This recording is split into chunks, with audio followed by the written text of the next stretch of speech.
De petits gestes, tout dans le détail. Tout dépend comment tu le places, parce que c'est vrai que l'idée c'est que ça dépose, en tout cas ça descende un petit peu sur le front. Ces stagiaires apprennent à fabriquer des parures de tête, des sortes de bibis, revues et corrigées au goût du jour.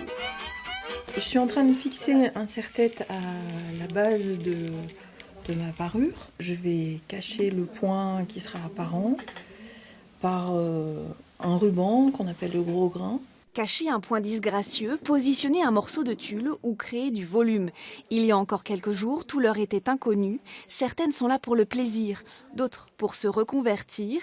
Désormais, elles tâtonnent pour donner forme à leur envie. Avec notre propre imagination, on peut faire plein de choses. C'est vraiment la technique que j'ai pris ici. C'est léger, c'est joli, c'est féminin. On peut rester coiffé. Enfin, j'adore. C'est Clotilde Toussaint, meilleure ouvrière de France, qui les guide. La modiste parisienne formée chez Dior veille à chaque coup de ciseau, chaque plissé, chaque couture.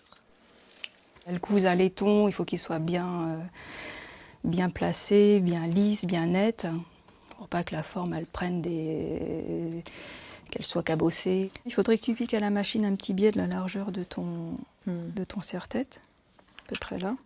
On doit avoir des gestes qui sont finalement les mêmes que pour faire un chapeau plus grand et traditionnel, sauf que on est tout serré. Donc ça peut être plus difficile et plus long, contrairement à ce qu'on pourrait croire. Un savoir-faire que le musée du chapeau de Chazelles-sur-Lyon préserve, au même titre que l'histoire de cette industrie. Il organise une trentaine de stages chaque année. Il y a un besoin dans la profession parce que c'est pas un métier qui s'apprend dans les livres. Donc les gens apprennent au fur et à mesure. Donc on leur donne, nous, une technique spécifique lorsqu'il y a un besoin spécifique. Tous les ans, une centaine de stagiaires se forment au musée, mais l'établissement veut aller plus loin. Il réfléchit avec l'Éducation nationale pour lancer une formation diplômante et délivrer un brevet d'art unique en France.